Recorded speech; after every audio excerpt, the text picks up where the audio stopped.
నమస్తే, నా పేరు హారిక.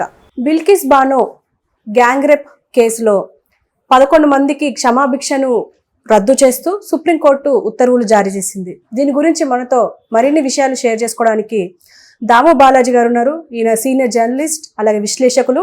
సో నమస్తే సార్. నమస్తే సార్, ఇప్పుడు బిల్కిస్ బాను తనపై గ్యాంగ్ రేప్ జరిగింది. అది 11 మంది పైన క్షమాభిక్షను రద్దు చేస్తూ అంటే క్షమాభిక్షను పెట్టారు. దాన్ని సుప్రీంకోర్టు రద్దు చేస్తూ ఇలా తీసుకొచ్చింది. మరి దాన్ని ఏమంటారు మీరు? బిల్కిస్ బానో అనేది దేశాన్ని కుదిపేసిన ఒక సంఘటన. ఇది 2002లో జరిగింది. అంటే అంతకుముందు గుజరాత్లో ఏంటంటే గోద్రా ట్రైన్ ఇన్సిడెంట్ జరిగింది. ఆ ఇన్సిడెంట్, ఆ బర్నింగ్ ఆఫ్ ద గోద్రా ట్రైన్లో హిందువులు చనిపోయారు. సరే, అది ఎలా జరిగింది అనేది ఇప్పుడు దీనికి సంబంధించింది కాదు. సో ఆ సంఘటన తర్వాత ఒక్కసారిగా ముస్లిముల మీద విపరీతంగా హిందూ మతోన్మాద శక్తులు విరుచుకుపడి గుజరాత్లో ఒక మారణ హోమాన్ని క్రియేట్ చేశాయి. అందులో భాగంగా బిల్కిస్ బానో అనే ఒక ఆమె, వాళ్ళది వచ్చి రందీపూర్ అనే ఒక విలేజ్, దహోడ్ జిల్లాలో గుజరాత్లో. ఆ విలేజ్కి 30-35 మంది సాయుధ మోకలు వెళ్ళి అటాక్ చేసాయి. అందులో వీళ్ళ ఇంటి మీదకి వెళ్ళి వీళ్ళ ఇంట్లో వీళ్ళ 2 ఏళ్ల కూతురుతో పాటు 14 మందిని చంపింది ఈ మోక మొత్తంగా. అందులో వీళ్ళ ఫ్యామిలీ మెంబర్స్ అందరూ ఉన్నారు, సిస్టర్ ఉన్నారు, బ్రదర్ ఉన్నారు, అందరూ ఉన్నారు. సో మొత్తంగా 14 మందిని ఓచకోత కోసి చంపారు. దాంతోపాటు ఈమె మీద ఈ 11 మంది సామూహిక అత్యాచారం చేశారు. ఆ టైంలో ఈమె 5 నెలల ప్రెగ్నెంట్ కూడా, గర్భిణి. సో ఇది దేశాన్ని కుదిపేసిన సంఘటన అప్పట్లో.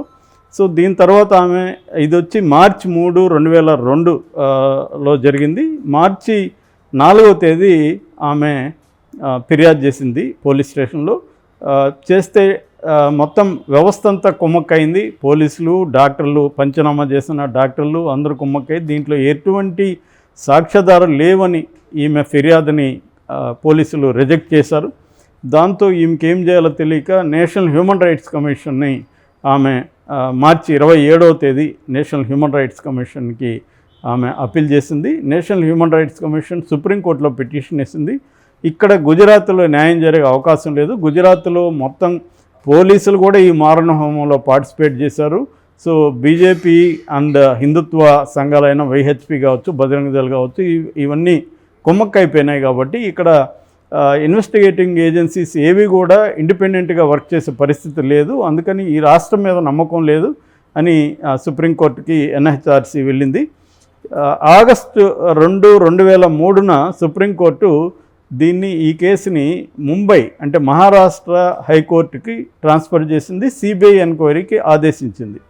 సో సిబిఐ దీని మీద విచారణ జరిపి జనవరి 21, 2008 ఈ 11 మందిని అత్యాచారం కేసులో ఇంకొక 12 మంది, అందులో 5 మంది పోలీసులు, 2 డాక్టర్లు కూడా ఉన్నారు. 7 మందితో పాటు ఇంకొంతమంది, మొత్తం 12 మంది ఈ హత్యాకాండలో పార్టిసిపేట్ చేసినట్టుగా ఆధారాలతో సహా సిబిఐ కోర్టు, స్పెషల్ కోర్టుకి పెట్టింది. దాని తర్వాత స్పెషల్ కోర్టు జనవరి 21, 2008 ఈ మొత్తం 11 మందికి కాను లైఫ్ ఇంప్రిజన్మెంట్. ఇండియాలో చాలామందికి తెలియంది ఏంటంటే లైఫ్ ఇంప్రిజన్మెంట్ అంటే అర్థం లైఫ్ ఇంప్రిజన్మెంటే అంటే జీవితాంతం ఉండాల్సిందే. చాలామంది ఏమనుకుంటారంటే 14 ఏళ్ళకి బయటకు రావచ్చు అనుకుంటారు. లైఫ్ ఇంప్రిజన్మెంటే 14 years కదా అని అడిగేవాళ్ళని నేను చాలామందిని చూస్తాను, హైలీ ఎడ్యుకేటెడ్ కూడా. ఎందుకంటే ఈ అభిప్రాయం ఎందుకు ఉంటుందంటే జనరల్గా 14 ఏళ్ల తర్వాత సినిమాల్లో మనకు చూపిస్తారు, 14 ఏళ్ల తర్వాత వాళ్ళు బయటకు వచ్చేస్తుంటారు. ఇది మిస్కాన్సెప్షన్ అనమాట. యావజ్జీవ కారాగార శిక్ష అంటే 14 ఏళ్ళే అని నమ్మేవాళ్ళు చాలామంది ఉన్నారు. నిజానికి 14 ఏళ్ళు కాదు. ఇండియాలో యావజ్జీవ కారాగార శిక్ష అంటే చనిపోయే వరకు అక్కడ ఉండాల్సిందే, ఆ మనిషి చనిపోయే వరకు.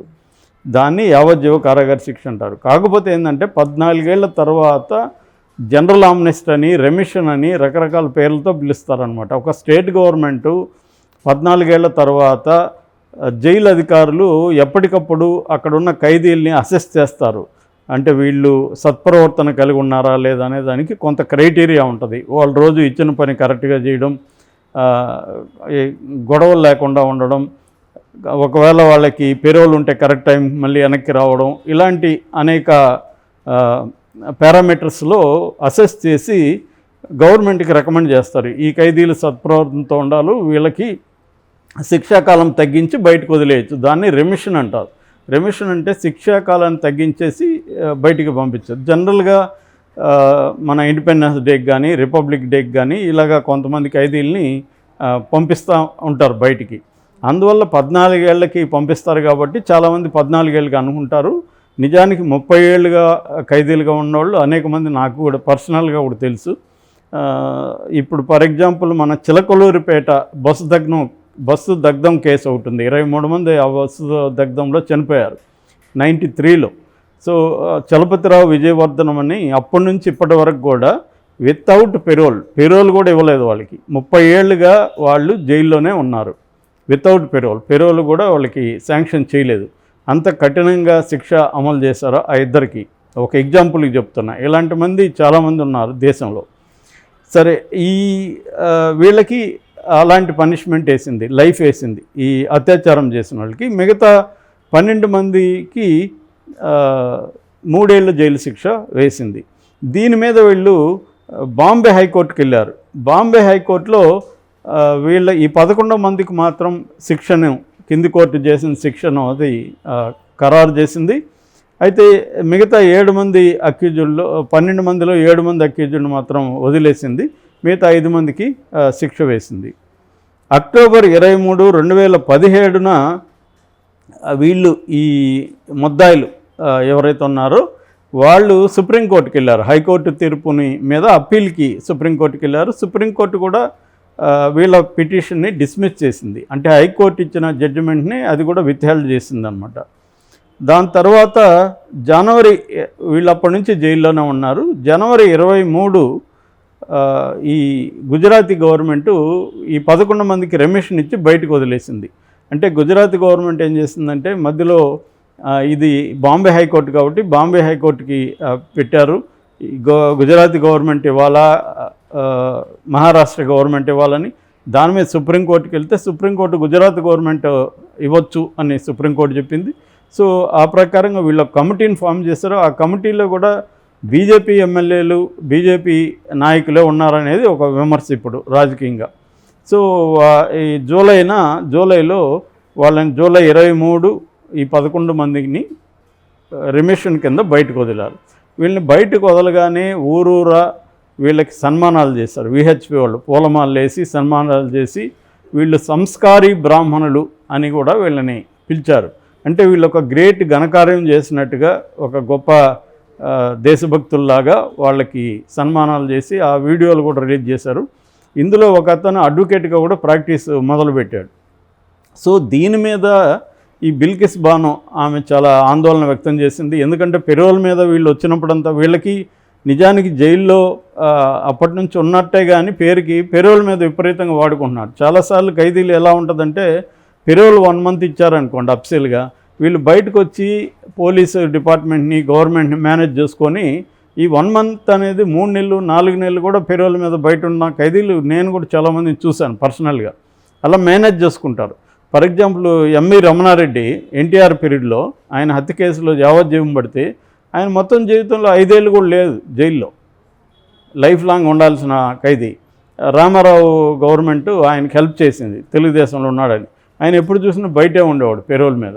అలాగా రాజకీయంగా తమకు ఇంపార్టెంట్ అయిన వ్యక్తుల్ని ఏదో ఒక కారణం చెప్పి పెరోల్ మీద వదిలేస్తారు. వీళ్ళని కూడా అలాగా పెరోల్ మీద వదిలేరు. పెరోల్ మీద వెళ్ళిన వీళ్ళు ఈ బిల్కిస్ బానోని బెదిరించడం, వాళ్ళ బంధువులను బెదిరించడం ఇవన్నీ కూడా చేసేది. ఆమె నిత్యం భయంలోనే బతుకుతున్నానని ఇంటర్వ్యూలో చెబుతుంది. సో ఇప్పుడు వాళ్ళు బయట వస్తే నాకు థ్రెట్ ఉంది, ఇది అన్యాయము అని ఆమె ఆక్రోశిస్తుంది.